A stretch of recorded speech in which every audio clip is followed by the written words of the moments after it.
At the barbecue, I tried to keep things light, the way you talk to strangers when you're trapped in an elevator.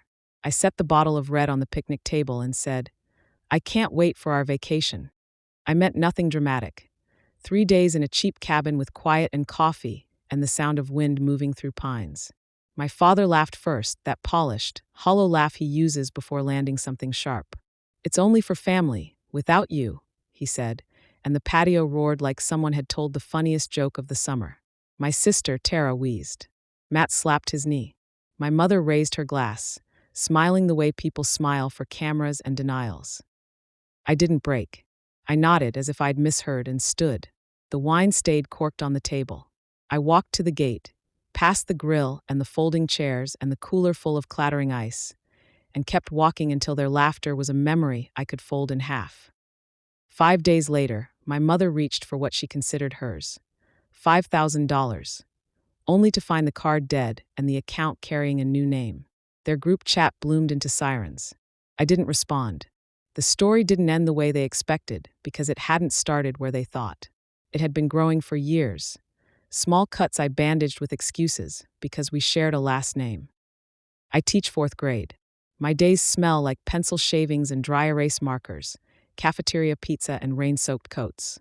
Kids hand me broken things. A snapped pencil, a friendship that needs tape, a pride that needs dusting.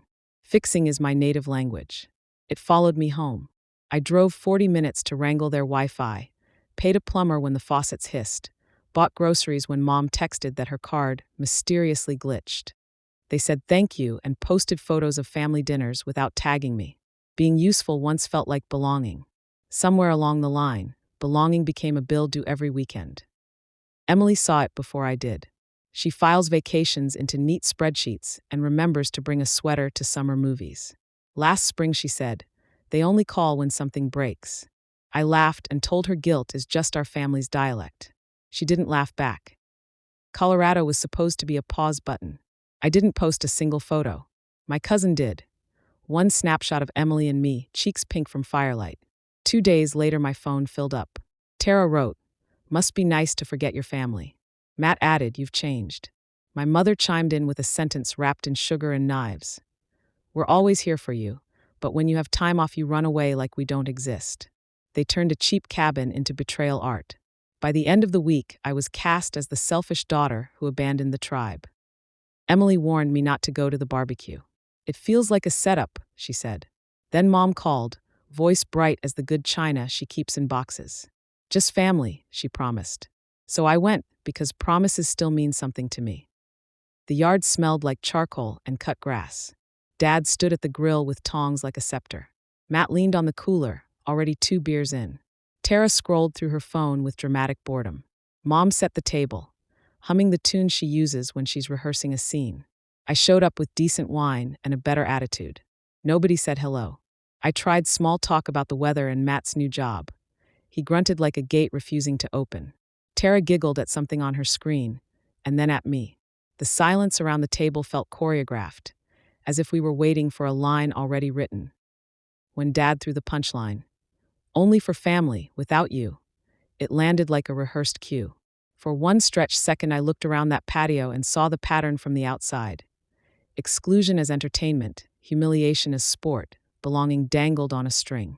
They wanted me small, apologetic, useful. I gave them none of it. I said, "Got it," calm as a librarian, stood, and left the unopened wine like a tip they hadn't earned. In the car, my hands shook, not with rage, but with a cleaner thing, clarity. I'd spent years patching their holes, fronting their bills, letting them print the receipts of my effort as proof we were close. In one sentence they told me my place, the outside looking in. I drove home with the windows down and the radio off and opened my banking app at the kitchen counter.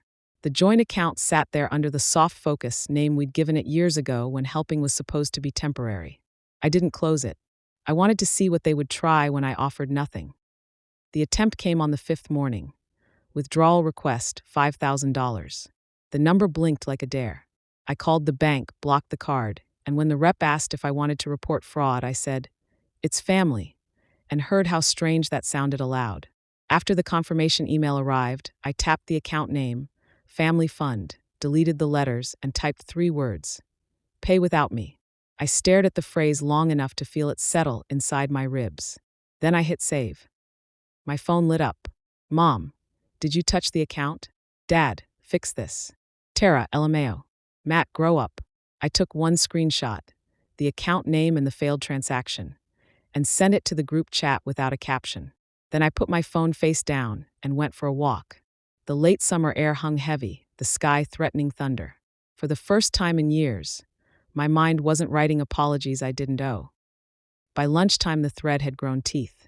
Mom wrote, "We needed that money for the holidays." Dad followed with, "After everything we've done for you?" Tara added 3 crying laughing emojis and a screenshot of the rejection notice from the bank, as if my boundaries were a meme. I archived the conversation like a document I might someday hand a lawyer. The next day, the school secretary buzzed my classroom. "There's a Mrs. Brooks here," she said. "Says it's urgent." I stepped into the hallway. Mom stood there with her purse tucked into her elbow like a trophy. "You blocked the card?" she asked, voice trembling in all the right places. "Yes. We just needed it for the holidays." "You tried to take $5,000 without asking," I said. "It was for the family." I told her she'd already defined family and placed me outside it. She blinked, surprised I remembered. 2 nights later, I came home to my apartment door ajar. I thought I'd forgotten to lock it until I heard voices. Mom and Dad were in my living room. Tara sprawled on my couch, shoes off, half a bag of chips bleeding crumbs across my coffee table. "What are you doing here?" I asked. "You weren't answering," Mom said, smoothing her dress as if I were a camera. "Because you tried to steal from me," I said. Dad stepped forward, using that thick parental tone he saves for control. "Watch your attitude. We're your parents." "Then act like it," I said. Emily appeared in the doorway with a paper bag of takeout. "You broke in," she said evenly. "That's not okay." "This is family business," Mom snapped. I opened the door wide and pointed to the hallway. "Get out." Tara laughed without looking up. "Drama queen." I repeated myself. They left, finally, with the air of people victimized by a locked gate. Boundaries alone aren't a plan. After they'd gone, I called Aunt Denise, my mother's sister, the family's favorite villain. She answered on the second ring. "I was wondering when you'd call," she said. Her small house smelled like cedar and strong coffee. Before I could explain, she handed me a fat manila folder. "Your mother's been running the same play for years," she said. Inside were photocopies of checks, transfers, and IOUs written in a familiar looping hand. 10,000 for a roof repair that coincided with photos of a resort. 5,000 for a medical emergency that looked a lot like a cruise. "She tells everyone different stories," Denise said. "She told them I was unstable. She told me that about you."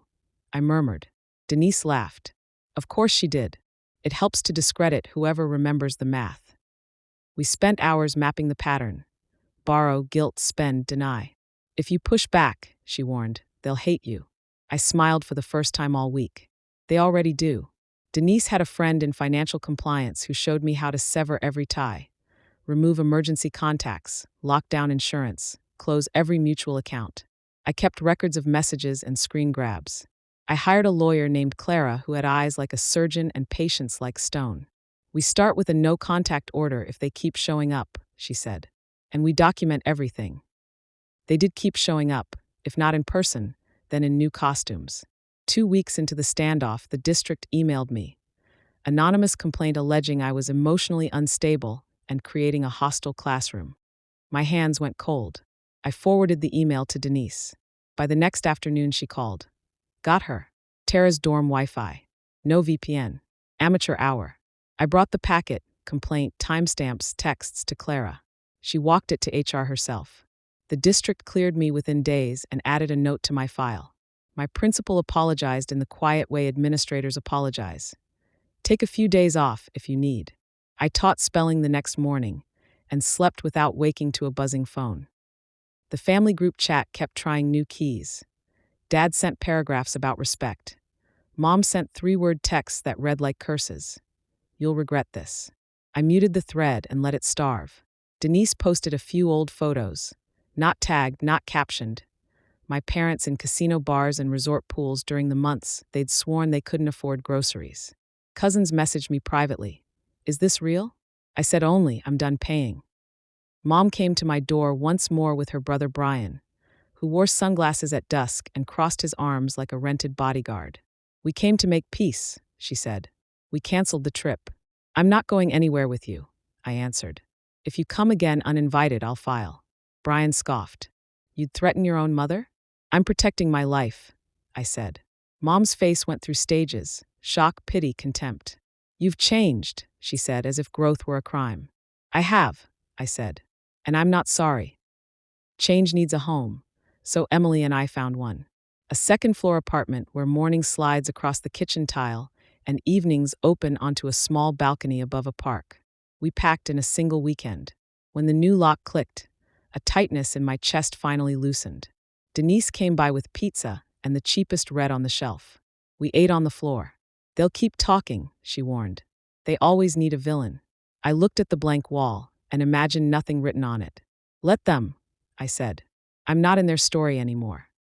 That night, after washing the grease from my hands, I opened my banking app one last time.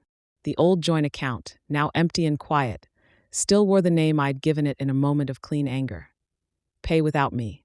I could have deleted it. I left it there like a small monument. Proof that silence can be louder than fireworks, that closing a door can echo longer than slamming one. School settled back into the rhythm I love. Morning greetings, tiny dramas about lost crayons and unfair line cuts, the daily miracle of a child sounding out a word that refused them yesterday. I kept a mug in my desk drawer and a photo of the Colorado mountains on the filing cabinet. Some afternoons, when the sun hit just right, the classroom looked like a place nothing toxic could reach. 2 months later, curiosity tapped at me. I didn't reopen the family chat. I deleted it. No goodbye. No last speech. Just gone. The quiet that followed used to scare me. Now it sounded like a room I finally owned.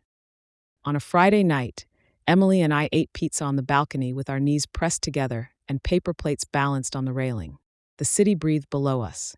"You think they'll ever apologize?" she asked. I shook my head. Apologies require belief. They'd have to believe they did something wrong. She smiled into her glass. "Then I guess you already won." I don't know if victory is the right word. It feels more like oxygen. I wake up without a knot in my throat. I teach without rehearsing defenses. I pay the bills I owe and only those. When my phone buzzes now, it's a parent sending a thank you, a friend sharing a joke, Emily asking if we need milk. Sometimes I look at the account name and let the words settle again. Pay without me. It isn't revenge anymore. It's a boundary written in simple present tense. People say family is forever. Maybe the sentence is missing a clause. Family is forever, if it behaves like family. If it doesn't, you're allowed to choose another definition, another home, another future that doesn't bill you for entry. They told me I wasn't family. They meant it as a punishment. I took it as permission. So this is the part where I ask you something. If the people who claim you as theirs keep taking until your life is a receipt with nothing left to itemize, would you finally close the account? Would you rename it the way I did and let the silence do the talking? Because sometimes the strongest answer isn't a speech or a slammed door. Sometimes it's a quiet click in a banking app and the soft, steady sound of your own life beginning again.